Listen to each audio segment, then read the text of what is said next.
the Committing Leases for Energy Access Now Act, or the CLEAN Act. To begin developing geothermal resources on federal land, developers must first obtain a lease. While there is significant potential in this resource, 90% or thereabouts of the nation's viable geothermal resources are located on federal land. It makes lease sales crucial to the expansion of this energy source. On the map behind me, you can tell just some of the regions where this resource is available, and it's vast. However, the time and costs associated with multiple environmental reviews, as well as the overall leasing and permitting processes, result in development schedules longer than many other power production projects.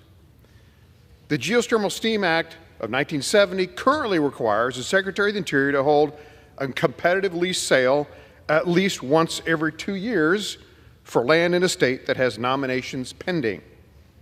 However, this timeline is not always adhered to. And as the good chairman mentioned before me, in some states like California, they've not had a competitive geothermal lease sale since 2016. And if any state needs to be doing more proactive work for clean baseload, it would be our friends in California. This legislation, H.R. 1449, amends the Geothermal Steam Act to require annual lease sales, instead of once every 2 years, for geothermal energy exploration on federal land. Prioritizing geothermal exploration on federal land will increase certainty for domestic companies looking to explore for geothermal resources while still requiring a full environmental assessment if the resources prove exploitable. In addition, this bill requires the Interior to notify an applicant whether or not their application for a geothermal drilling permit is complete within 30 days of receiving the application. I noticed my good friend across the aisle mentioned the resource concern for the Department of Interior.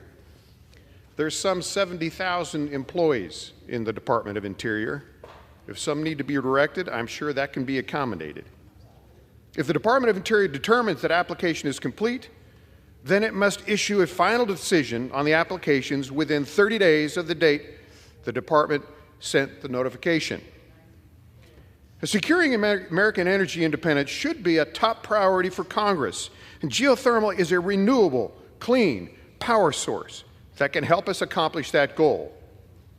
Idaho already plays a leading role in geothermal energy production. It's critical that we leverage every available resource to ensure that our nation is self-sufficient and resilient in meeting its energy needs. Geothermal is a proven, clean, and efficient means to provide reliable baseload power. Geothermal energy is one of the most promising and underutilized energy sources in the United States, with the potential to provide a consistent power available 24/7, 365 days a year. The Department of Energy projects that the U.S. geothermal capacity could increase from the current 16 gigawatts to 38 gigawatts by 2035 and 90 gigawatts by 2050. By expanding access to geothermal resources, we can increase energy production, create jobs, and reduce our dependence on foreign energy sources, oftentimes which are not friendly to the United States. By ensuring geothermal lease sales are held annually, we can provide more certainty for energy developers, reduce delays in development process, and create good-paying jobs, all while helping to meet our energy goals and reduce dependence on foreign energy. I urge my colleagues to support this important legislation. I look forward to working with each of you to advance reliable domestic energy for all Americans. Mr. Speaker, I yield back.